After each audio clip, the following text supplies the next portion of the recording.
it just goes down. But I've basically got these wire mesh cages all wrapped into each other, but here I'll kind of break it down. So I've got this wire cage here in the front. This section I just have all the water dishes in because I've got like 30 rabbits in here. But then I've got this hay feeder here in the front, so it feeds down and it can feed each section. And I put that turf roofing down to kind of catch the hay flakes, which works really well. But then here on the back, I made a big run. You can kind of see it goes down all the cages. But then I just unhook this here and I can flip it, and so I can turn them into individual cages, or it can be one big long 20-foot cage. Right now I just have it as one 20-foot long cage. So I'll see if I can kind of show you here from the front. So you can see my little latch and my little door right there, and it just latches to that inside piece right there. So then it just turns this into one cage, so I can have these be individual cages. Or right now I've got them all opened up because I've got all these rabbits in here. I've got all these babies. This is my grow out cage where I grow out all my babies. So I've got all these babies in here, and they do really, really well in here, and they really like it. Let me see if I can get them to run down. They really do like it because they can just kind of run, and they've got room to grow, and they've got room to move. But I did the hay feeders in between them. I put this divider up in a couple of them to kind of try it out. And then in like this one here, I didn't put a divider, and I really like these without the dividers.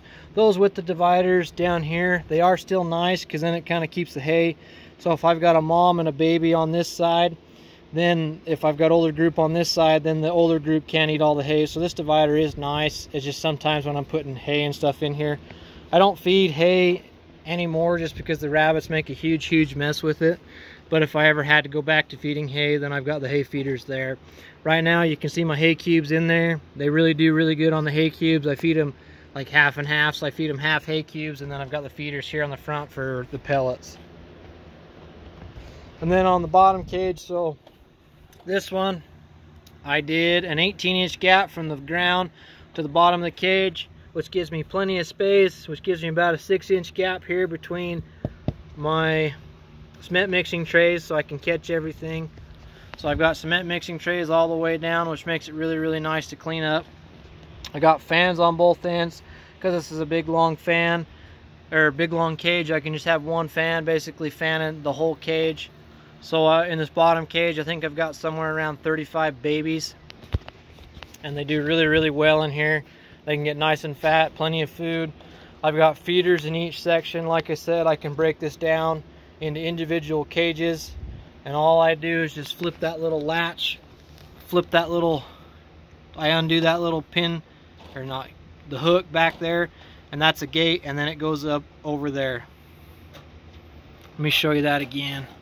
And on these cages, I did do a big 2-foot door. I don't know if you can see that. I did a wider door on these cages just because I hated crawling through the little cages. I'd probably make the next doors on my next cage I do like this, a little smaller. I mean, I don't need them quite 22 inches. But, so all this does is just close, and then that's all the way down. So it closes off this cage.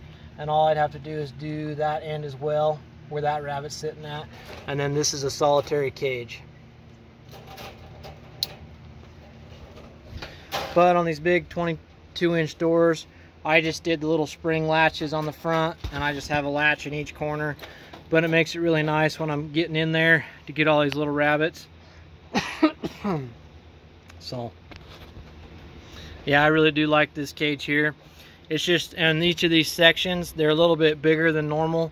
They're about 4.5 feet in diameter. I made them a little bit bigger, so if I had a mom that had a bunch of babies, I could leave the mom in here with her babies, and they'd have a little bit more room to grow. So I did make these, like I said, the cage is 20 feet long, and I've got 1, 2, 3, 4, 5 cages. So 5 divided by 5, or 20 divided by 5 would be 4 feet. So they're about 4 feet wide.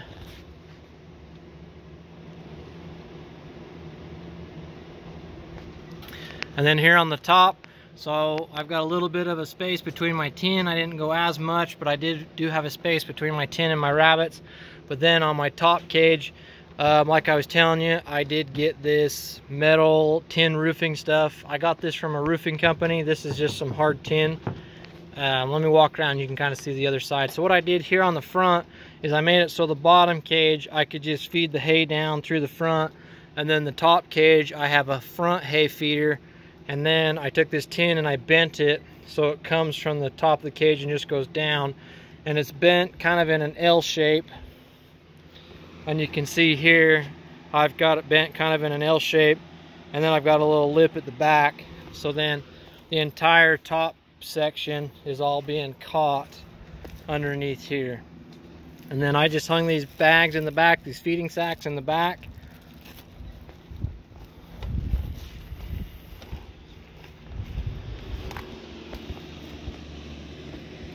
Hope that helps out, but trying to get you a nice view of everything. And when I bent this, I had to make, because it comes in 10 feet by 4 feet, I had to bend it. I had to put a crease in it, so I made a bender just out of 2x6s, and I just bent it with 2x6s. Wasn't that hard to do with a couple of 2x6s. I just crimped the well, they were 2x6 by 12 because I wanted to be able to crimp it down on each end, but I did 2x6s that were 12 feet, and then I just crimped this down like on a trailer or something flat, and then I could just fold it down. So it wasn't too incredibly bad. But some of the thing I didn't do so this middle section I bent by hand. I didn't bend in my bender. I bent these other two, this one here, but I tried to do, I don't know if you can see it in the video. So this metal one is just, this middle tin section is just flat, and then the second one starts here, and I've got it angled down, so it angles down. So because it's at an angle, it was high here and then lower here. You can see how I had to shave it a little bit, just because you can see this is the original height of it, and this is the original height of the other one.